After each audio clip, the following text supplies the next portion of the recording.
Shri Advaita Gadadhara Srivasadi Gaura Bhakta Vrinda. Hare Krishna, Krishna Krishna, Hare Hare, Hare Rama, Rama Rama, Hare Hare.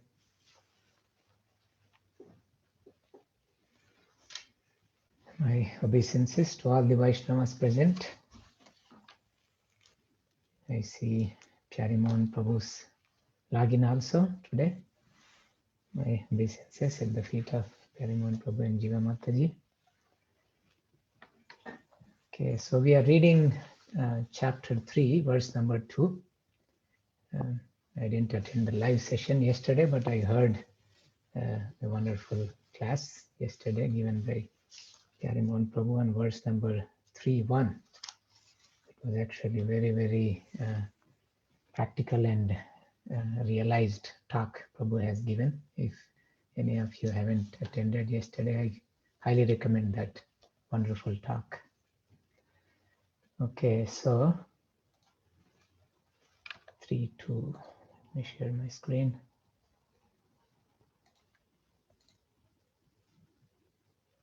I hope you can see my screen.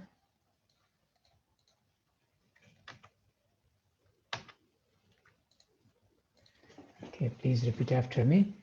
Om Namo Bhagavate Vasudevaya.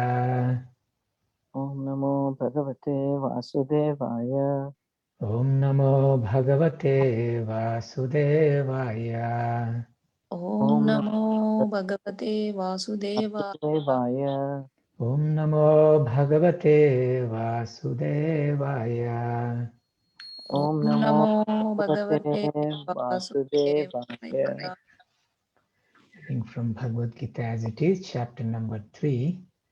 What is the title? Karma Yoga, or was there an English name? Let's see. Just Karma Yoga. Okay. 5th chapter is Karma Yoga, action in Krishna consciousness. Okay. Vyamishrena vakyena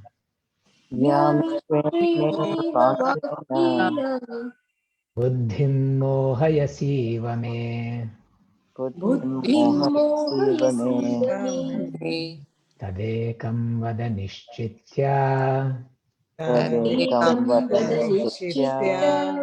yena shreyohamapnuyam.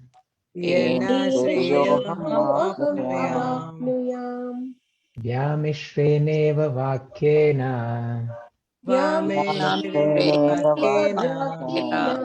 buddhim mohayasiva me tadekam vada nishchitya yena shreyohamapnuyam. Vyamishreneva vakyena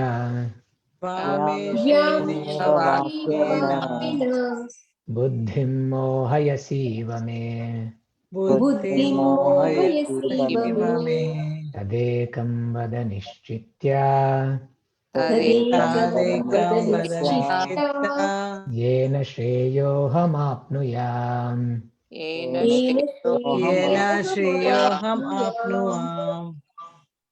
Good devotees, please recite. Vyamishreneva vakyena buddhim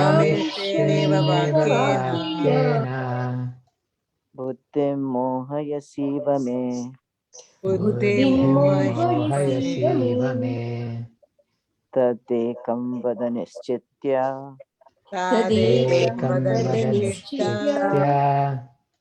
yena shreyohamapnuyam.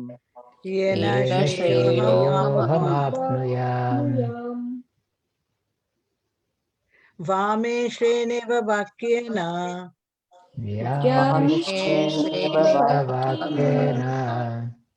buddhi moha shaiva me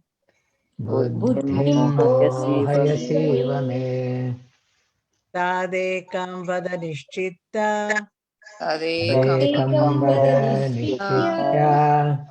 yena shreyoham apnuyam. येन येन श्रेयोऽहमाप्नुयाम् वामिषेण विवाक्येन व्यामिश्रेणेव वाक्येन बुद्धिं मोहयसीव मे वद। बुद्धिं मोहयसीव मे एकं वद निश्चित्य तदेकं वद निश्चित्य येन श्रेयः आप्नुयाम्। येन श्रेयोऽहमाप्नुयाम्. Okay, we'll read word for word. Vyamishrena, Vamishvena. by equivocal. By equivocal. equivocal. Iva, Eva. certainly. Certainly. Vakyena, Vakyena. words. Words. Buddhim, Buddhi Buddhim. intelligence. Intelligence. Mohayasi, Mohayashi. you are bewildering. You are bewildering. Iva, Eva. certainly. Certainly. Me, Me. my. My. Tat, That. therefore. Therefore. Ekam, Ekam. only one. Only one. Vada, Vada. please tell. Please tell. Nishchitya, Nishtitya. ascertaining. Ascertaining. Yena, Yena. by which. By which. Shreyaha, Shreyaha. real benefit. Real benefit. Aham, Aham. I. I. Apnuyam, Apnuyam. may have. May have. Translation and purport by His Divine Grace, A.C. Bhaktivedanta Swami Srila Prabhupada. My intelligence is bewildered by your equivocal instructions. Therefore, please tell me decisively which will be most beneficial for me. Do we have any children here today who can read the purport? Okay, I think they no longer want to be friends with me, the kids. They're not here today. I will read. In the previous chapter, as a prelude to the Bhagavad Gita, many different paths were explained, such as Sankhya Yoga, Buddhi Yoga, control of the senses by intelligence, work without fruitive desire, and the position of the neophyte. This was all presented unsystematically. A more organized outline of the path would be necessary for action and understanding. Arjuna therefore wanted to clear up these apparently confusing matters so that any common man could accept them without misinterpretation. Although Krishna had no intention of confusing Arjuna by any jugglery of words, Arjuna could not follow the process of Krishna consciousness, either by inertia or by active service.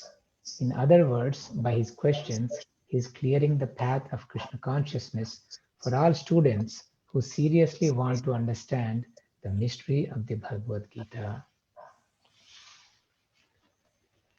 So, we have seen in the second chapter, as Srila Prabhupada is mentioning here, Krishna has explained many different paths.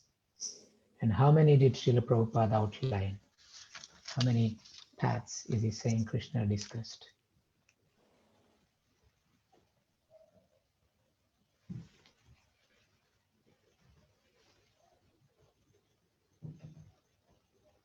How many things did Krishna discuss in chapter number 2?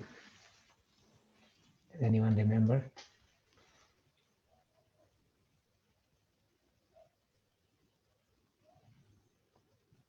What do you mean by things, Prabhu? Well, Arjuna is confused, obviously. We have seen in verse number 1. Yes. And Prabhupada is saying because Krishna talked about several different things. He's saying many different paths were explained, and that's why there's confusion. And what are the things? Okay, Here so they mentioned 5.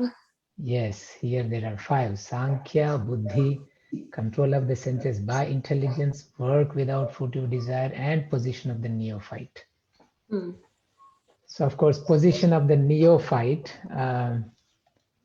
that's kind of just a warning to a neophyte what may happen. So then you can see, all right, there are 4 more that Srila Prabhupada is talking about. And we will see in the next verse the 2 broad categories that Krishna explains. But there's so much terminology here. There's Sankhya, there's Buddhi, and what did he say in verse number 1? Jayasi chet karmanaste mata buddhir janardana. Excuse me.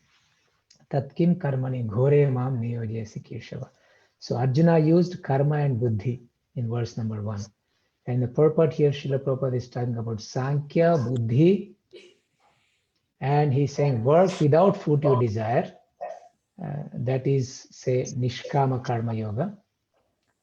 And then here, control of the senses by intelligence.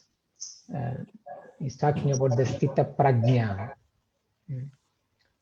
one who is situated in intelligence, one who is intelligence is fixed. Sthita Prajna, there was a concept discussed. So all these items were discussed in chapter number 2. And when things were mixed like this, Arjuna is complaining. Initially, he sounded like Arjuna has to fight. And he also actually chastised Arjuna at the beginning. You're speaking like a learned person. While speaking like a learned man, you're mourning for that for which you should not lament. So he chastised Arjuna because Arjuna, what was his decision? What was Arjuna trying to do at the beginning? What was his consciousness in chapter number 1? Towards the end of chapter 1, what was Arjuna's conclusion?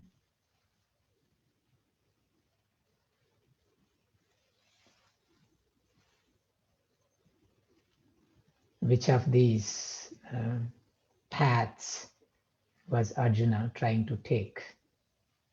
Visrajya sasaram chapam shoka sambigna manasa. Yes. He has put aside his bow and arrow. Yes, so he's kind of renouncing everything, right? And then Krishna chastised him. And then it seemed like, okay, now I should renounce, I should fight or do something. But then he enters into this realm of Buddhi Yoga, which had, mixture of action and not action. But then in some verses, just like tortoise withdrawing its limb and stuff, it seemed like he should not do anything. He should not be attached to sense objects. He should not be using his senses for the sake of acquiring sense objects. It seemed like complete renunciation. So he was, confused. Of course, this expression of confusion by Arjuna is Prabhupada is saying he wanted to clear up these apparently confusing matters so that any common man could accept them without misinterpretation. So Arjuna is trying to clear up things for us. He's clearing the path so that we can walk on that path properly without getting confused. So second chapter of the Bhagavad Gita is like a summary of the Bhagavad Gita. And so is chapter number 18. And Krishna is an expert teacher. An expert teacher, he first sets the agenda. This is what I'm going to teach you. And he gives an overview. In the business world, you say 50 feet view. And then you go deep. And then at the end, you summarize, this is what we did. He is the Supreme Personality of Godhead, so he's the best teacher. So, but however, the second chapter itself seemed like, he's done with it. So therefore, Arjuna is opening the door for further explanation. So, Vyamishreneva Vakyena. Vyamishra means equivocal, like speaking mixed statements. You say Mishra, right? What is this? What do you call this mixture? You have bundi, right? You mix a lot of different things in it. Are there any dishes with the word Mishra in it? In Hindi, in some language, in Sanskrit, there are.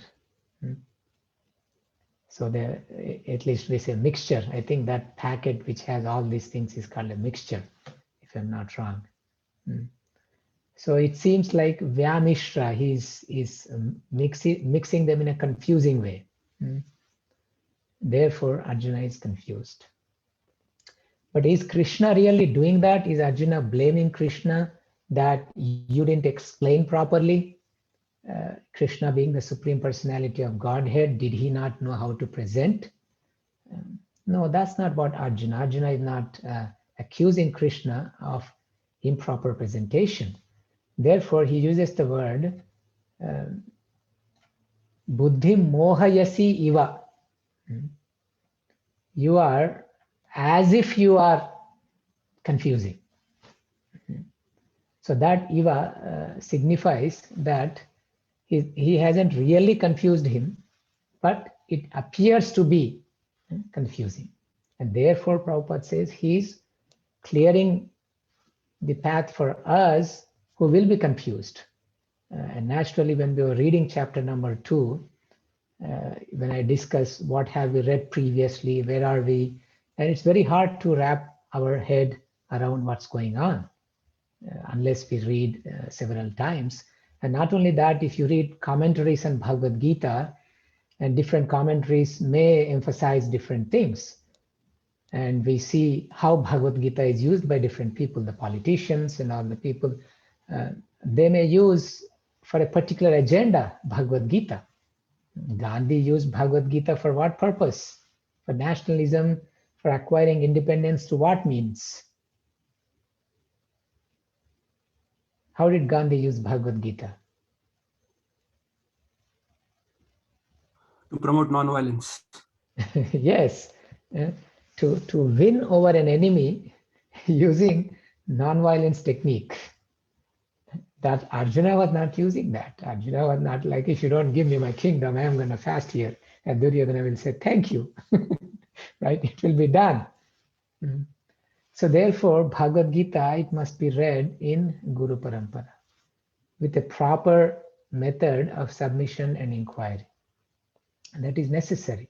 Otherwise, there is so much confusion if the knowledge is not received in proper way. It is very, very important to be in Guru Parampara.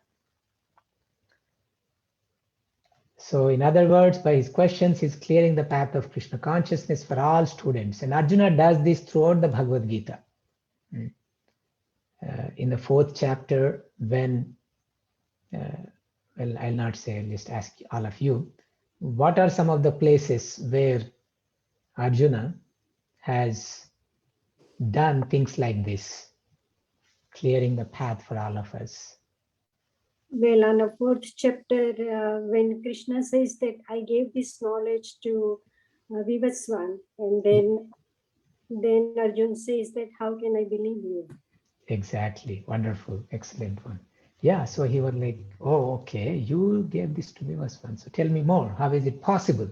Right? Arjuna could have just accepted it and moved on.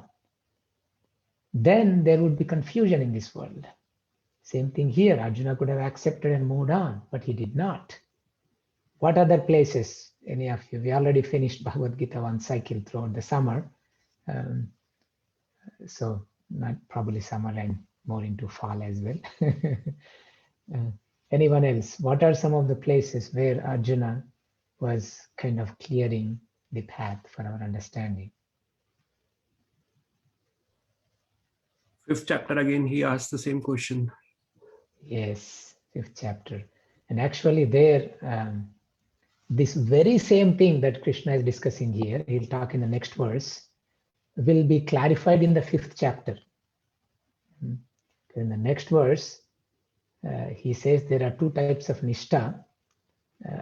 There are actually, there's little deeper meaning there. There are two types of, say, people who have a nishta, and they are Sankhya yogis and Karma yogis.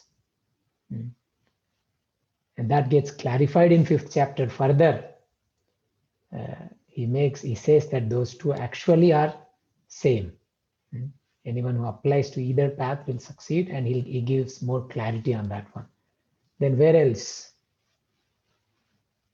Hare Krishna Prabhuji. I think Yes. in 10th chapter also, after Krishna says that what is the use of my telling you, because I pervade with my just one fragrant, and then he asked Krishna to show how he pervade in this universe, Yes. as to ask the universal form. And another one is in the 12th chapter when he asks about the who is better, is the impersonalist better or the personalist is better. So Yes, wonderful, excellent examples, both of them. Yeah. So particularly that universal form one, it's so important, because anyone claim that I am God, but Arjuna is again making sure that for all of us to make our study of the Bhagavad Gita, to make our understanding of the Bhagavad Gita deeper and clearer, Arjuna keeps on taking this position where he apparently seems to be confused, and he asks these questions.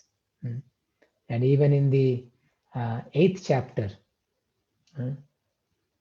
there is actually 7th chapter, and then 8th chapter he asks, what is Adibhuta, Adiyagna, Adidaiva, how does he live?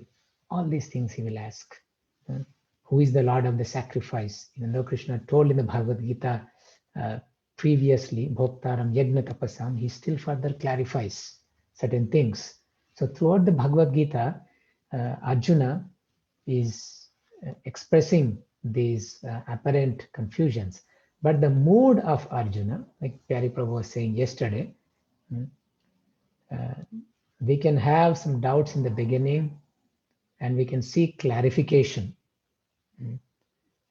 Questions is okay, but not being doubtful for too long. In the beginning, yes, one of the signs of intelligence is doubt. The word buddhi, it has 5 different factors in it, and one of them is not comprehending it. That's a stage, is we don't have right comprehension. But then there's another stage of comprehension. Yes, now we understood what it is. So that kind of doubting will be helpful, particularly in the beginning. And as we understand, and then we'll have faith, but we may seek clarification. So therefore, Arjuna expresses why there is a doubt, what is the reason, not just, I don't believe what you're saying, I don't think what you're saying is right, but he expresses why.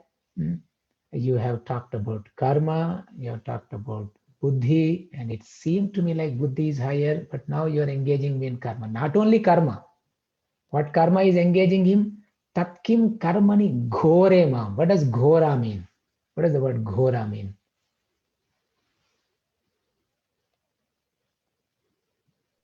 Ghastly? Yeah, this ghastly karma. Not just, you're not just asking me to do something. The most dangerous thing. If you tell me to go kill my brothers, kill my uncles, kill my grandfather, kill my teacher, I definitely want to know whether what you're saying is right or wrong. I definitely want to know whether you are God or not. What Krishna is saying is not a simple thing to Arjuna. That's why I said, Tat kim karmani ghore mam niyojayasi Keshava. Hey Keshava, why do you engage me in this? if particularly you consider this buddhi to be higher than karma. So we'll read the next verse. Any comments on this one before we go to the next verse? Okay, go to the next verse. Shri Bhagavan Uvacha Lokesmin Vividha Nishtha Pura Prokta Maya Nagha Jnana Yogena Sankhyanam Karma Yogena Yoginam.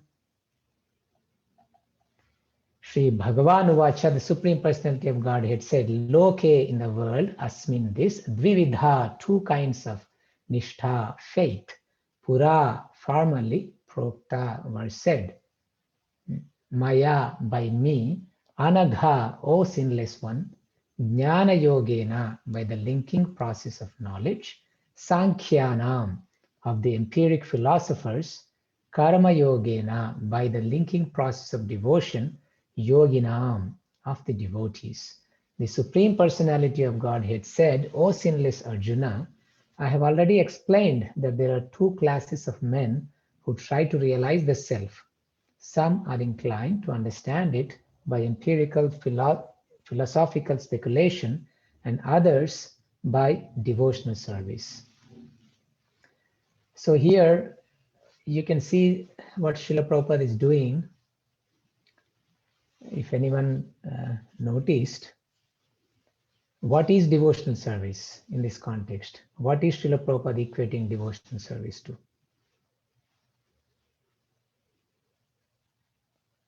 Buddhi yoga. Yes, Buddhi Yoga is correct, but particularly in these verses, there's something interesting. Is it really in this in the verse that we just read? Is there Buddhi Yoga?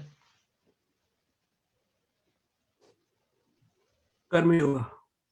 Karma Yoga. So now you have seen the word Sankhya.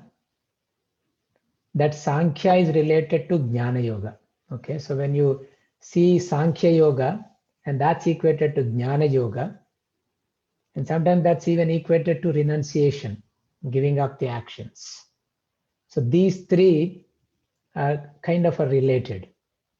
And here you see Karma Yoga is equated to just yogis, yoginam. So he's literally using the word just yoga to mean Karma Yoga. And that Karma Yoga to mean devotional service. And that to mean Buddhi Yoga also. How Prabhupada is taking it.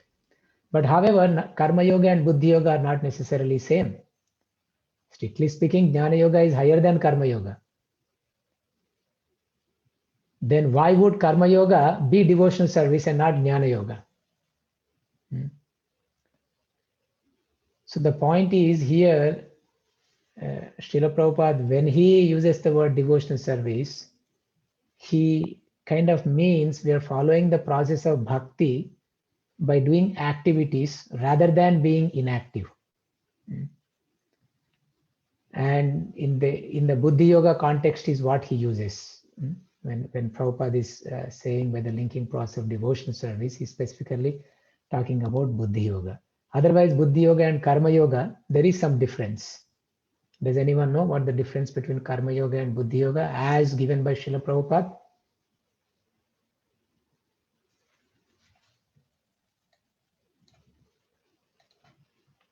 Okay, if not, I'll show you. This is in chapter 10 of Bhagavad Gita, verse number 10. 10.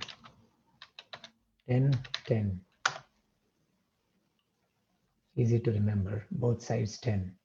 Because in this verse, Krishna talks about Buddhi Yoga. Tesham satata yuktanam bhajatam pritipurvakam dadami Buddhi Yogam tam yena mam upayanti te. So in here, Srila Prabhupada describes Karma Yoga, Jnana Yoga, and Buddhi Yoga. Okay, let's see. Okay, that's a paragraph. I hope you are able to see. When a person knows the goal of life, but is addicted to the fruits of activities, he is acting in Karma Yoga. So that means we know the goal of life, but we want the fruit of our action. So we may be even apparently engaged in Krishna conscious activities, but that much we are not attached to the result of our actions. So much we are not attached, that much we are Krishna conscious. So it's not just the action, but the consciousness in which the action is performed. Understanding that during the action, it is Krishna who is helping me to do it, empowering me, giving me strength. And the results of the action also belong to Krishna. So when that's not there, we are kind of doing mechanically, and then we have some attachment, different various degrees of attachment to the fruit. Then it comes under Karma Yoga. And then when he knows that the goal is Krishna, but he takes pleasure in mental speculations to understand Krishna, he is acting in Jnana Yoga. So here he knows the goal, but he is trying to make up his own theories in understanding Krishna. Krishna did this, because of that. Sometimes, particularly in the beginning days, just so that we may not be defeated, or we say something and we just say something else too, which may, whatever seems logical to us, we just go on building up our conceptions. For example, you take some bhajans. All of us, at least I should not blame others. You sing some bhajans and you just assume that that's the meaning because you are familiar in your mother tongue or whatever. You may have saw that word. Oh, that's what that means. And you're very fixed up with that meaning. And you realize after a year or two, or even after a long time, oh, that's what I was thinking all these years, but that's not what it is. Did any of you have that experience with some Sanskrit words in the prayers? For example, Sakshat Dharitvena. What does that mean? Sakshat Dharitvena. Every day in Mangalarti, we sing that. What does Sakshat Dharitvena mean?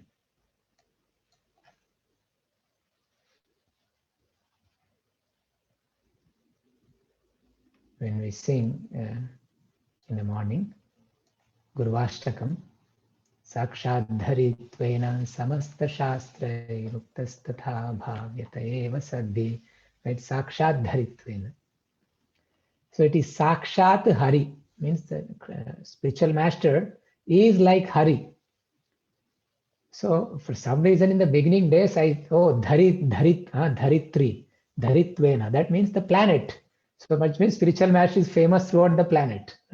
Somehow or other I made up this meaning. And I was just confident. Then after some time I was like, okay, looking at the book and the meaning, oh my gosh, why did I think like that? So we frame this, our own understandings, and sometimes we relish that I understood how this is, I know how that is. We have our own speculations. We take pleasure in our speculations and in the discussions and everything, but there's not really proper devotion and purpose. It's just the activity of jnana is what is giving us pleasure, rather than what is the purpose for which that is being done. And it can manifest in us, okay, I want to memorize shlokas, but why? Because I just want. And you know how many? 2. I know 4, right? So we may just get into this game of accumulating information, and that will give us pleasure. Not necessarily we lose the purpose of why we are doing it. And then that will be in the realm of floating in this realm of a certain jnana. And when he knows the goal and seeks Krishna completely in Krishna consciousness and devotional service, he's acting in Bhakti Yoga or Buddhi Yoga. Now there's another term added here. Bhakti Yoga equals Buddhi Yoga. But in this particular verse, Srila Prabhupada is equating the Karma Yoga being given to Arjuna in the 2nd chapter as Buddhi Yoga.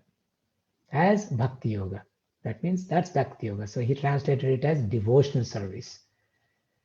So I'm sorry if I confused by Vyamishreneva Vakyena. I thought this is important for us to know because we are reading this many times, the same Bhagavad Gita. So when we're reading it second time, it kind of helps to see how Srila Prabhupada is using these different things. So Srila Prabhupada's usage of this Karma Yoga, Buddhi Yoga is particularly associated with the verse number 261. I don't know if he cited here. Yes, he did mention it in the purport. So I'll read the purport. It will become clear. In the second chapter, verse number 39, the Lord explained two kinds of procedures, namely Sankhya Yoga and Karma Yoga or Buddhi Yoga. Again, right? Actually, what was the term used by Krishna in that verse 239? Eshet abhihita Sankhya Buddhi Yogam Tvimam Shun. Now you hear about Buddhi Yoga. That is what Krishna said, right? So he said, now you hear about Buddhi Yoga. So why is Srila Prabhupada calling this as Buddhi Yoga? If you see in 239,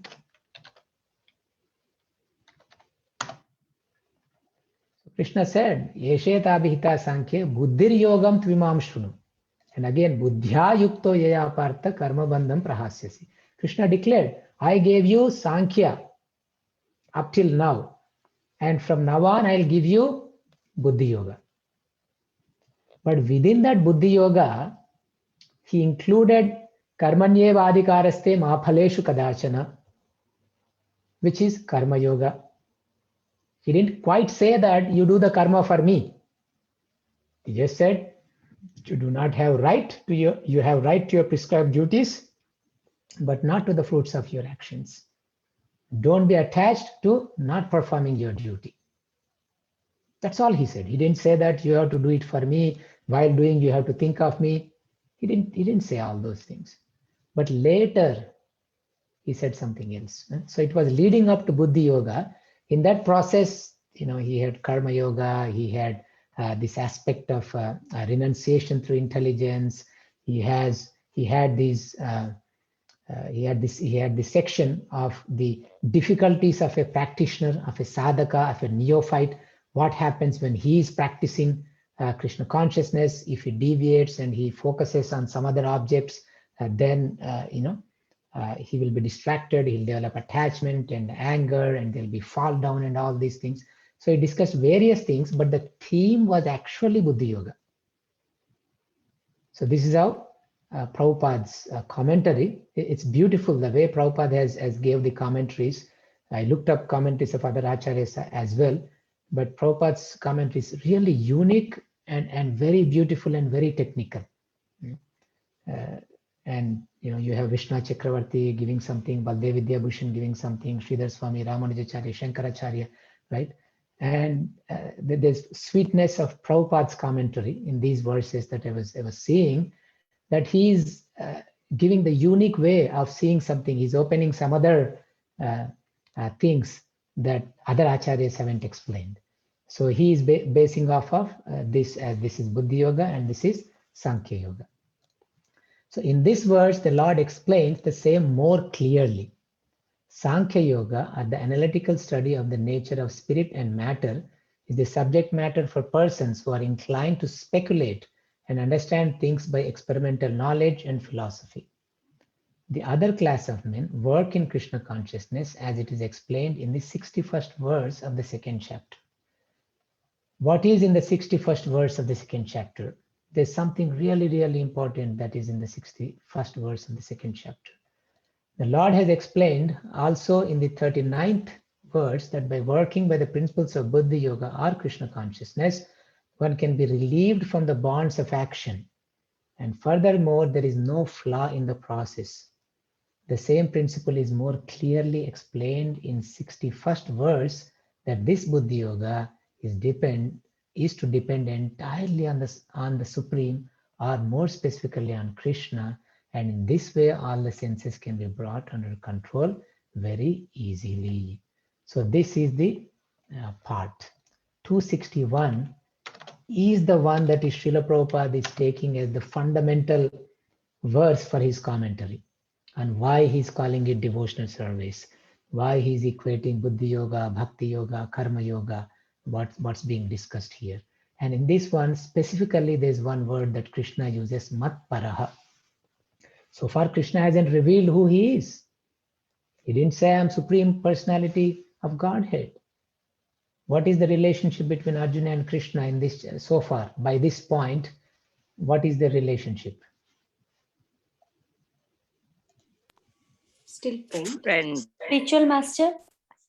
Yes, spiritual master. Yeah, that's all. But Krishna is saying Matpara. Why should Guru say that you should do your activities, considering me as the Supreme? Guru should not say that.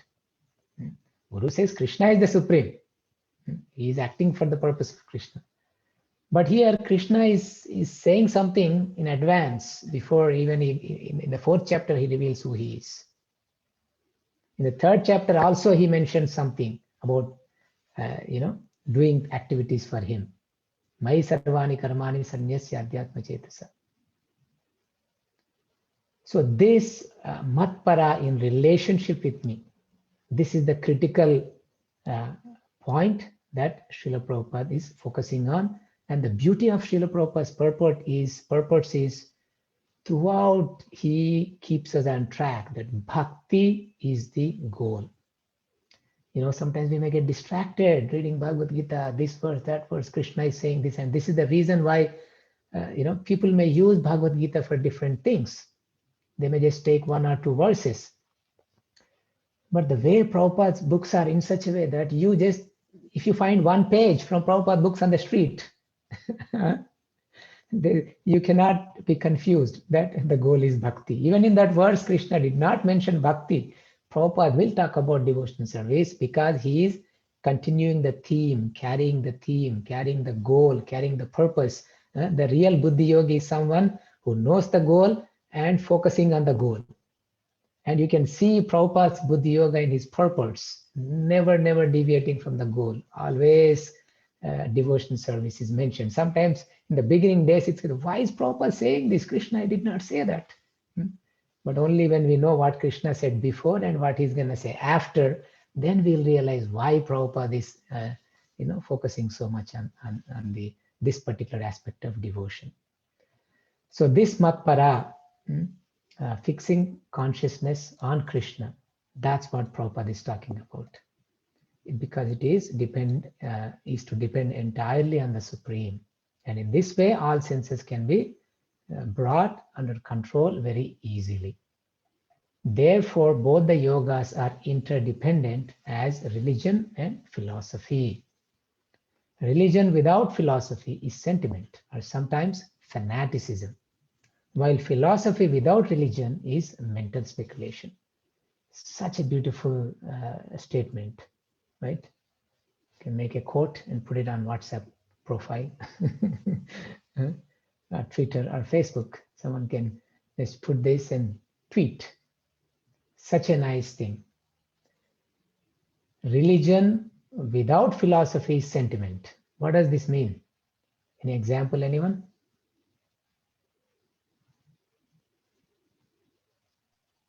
Sahajiyas. Yeah, Sahajiyas. It's like you do, but you don't know why. And what's the problem with that?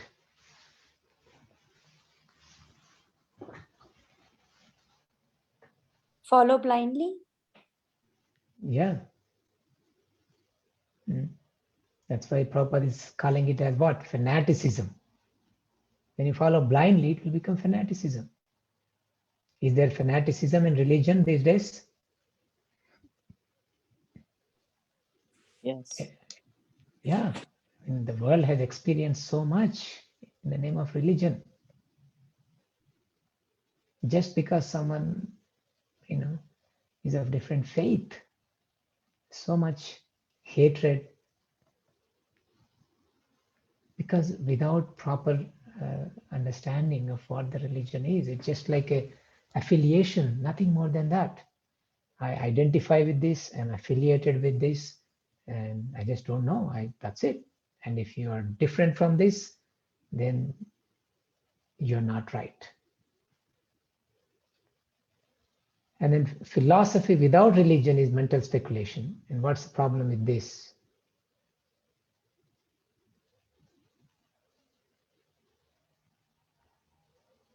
People create a lot of knowledge without concluding anything tangible. Yeah, and there's also no practical experience, therefore there's no practical realization. We can just read all the books and never associate with devotees, never do anything, and we just don't know how to apply it practically. Say, oh, it is said in the book, I read it, that's how it should be.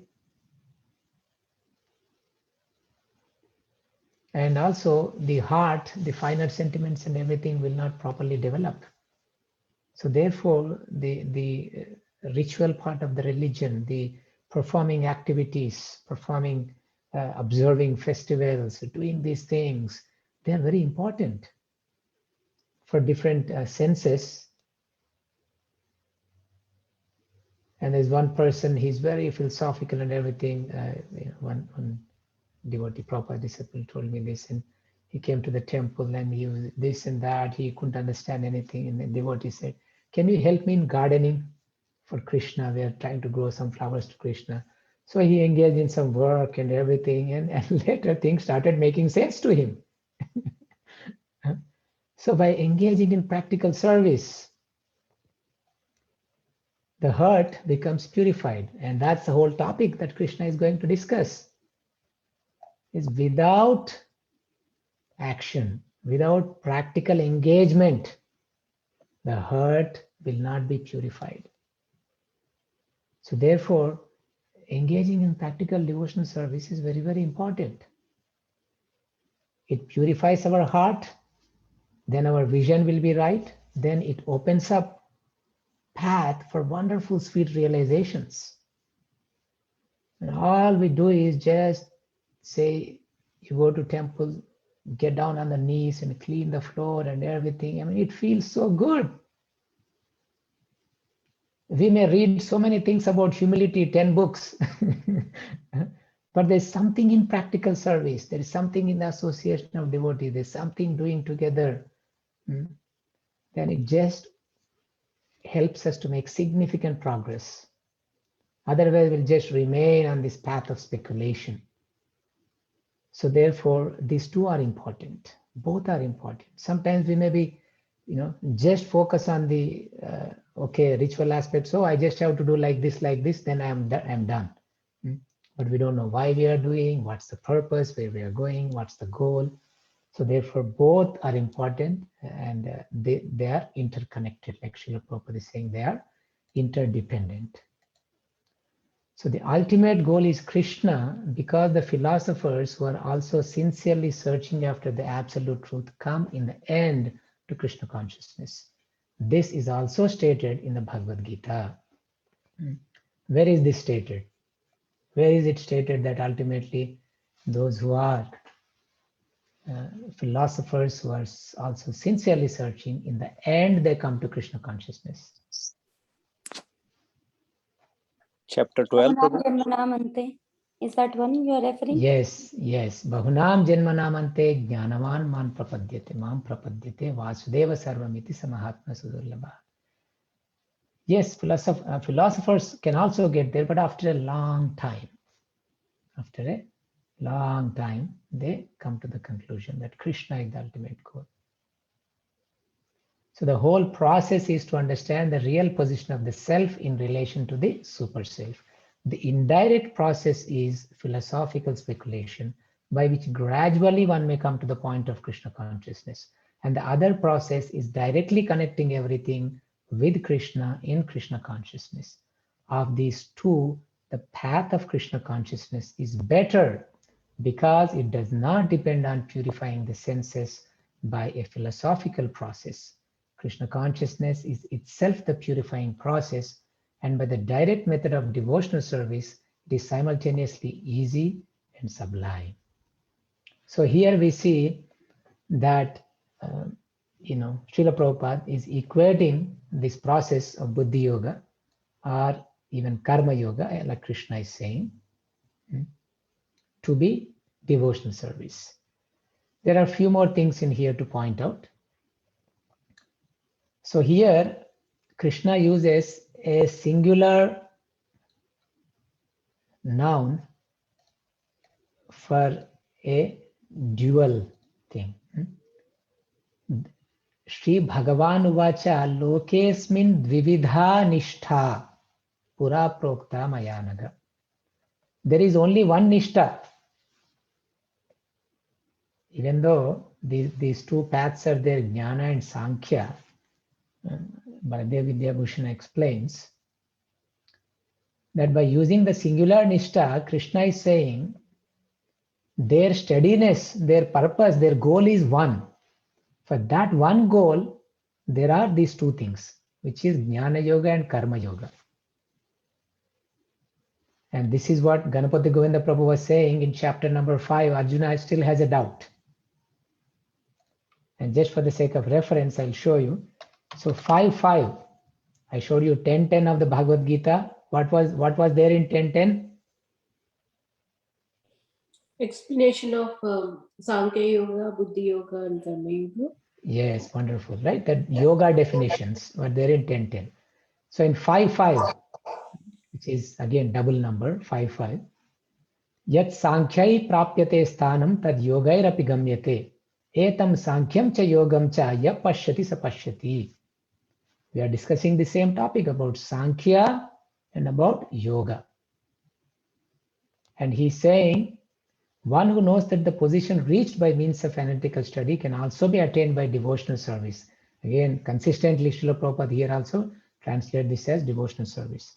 And who therefore sees analytical study and devotional service to be on the same level, sees things as they are. So the goal of both of them is same. That is why Srila Prabhupada is saying they are interdependent and we need both.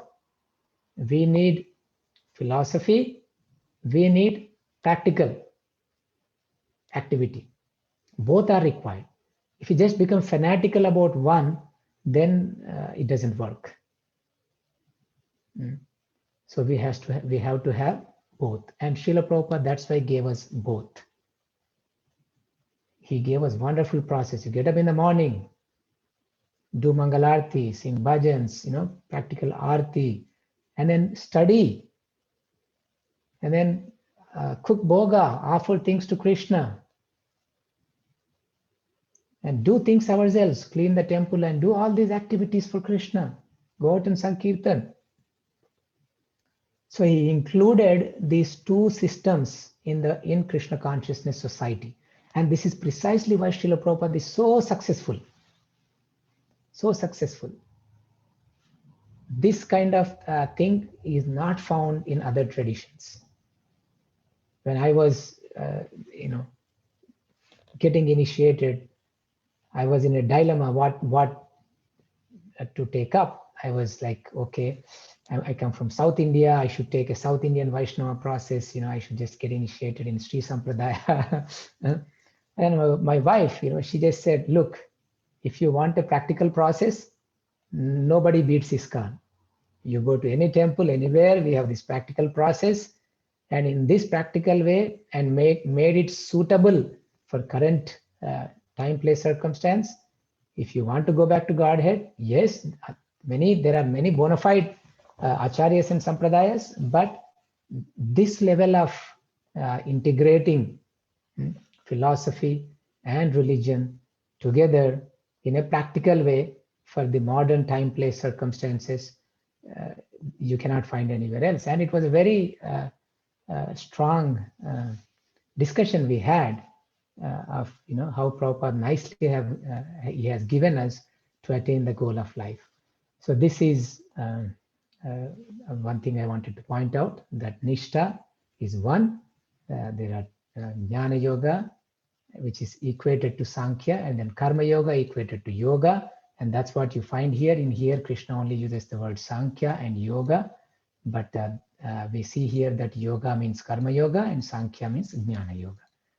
So even though there dvivida, but then again nishta is one because the goal is one. So I will stop here. There is 4 minutes left. If there are any comments from any of the devotees, we can have some discussion for the next couple of minutes. Comments, questions.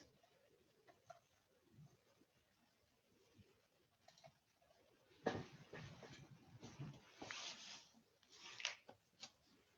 think everybody either fell asleep or doing their own things.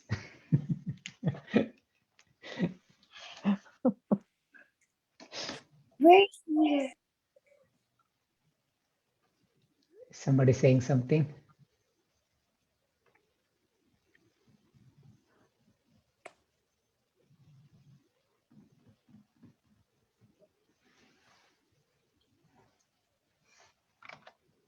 Okay, I'll ask questions then. What is the title of this chapter?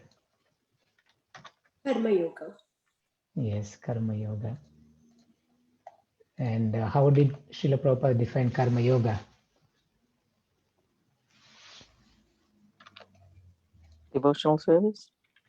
Yes, that's how he translated. We saw in the 10th chapter he described Karma Yoga. How did he say?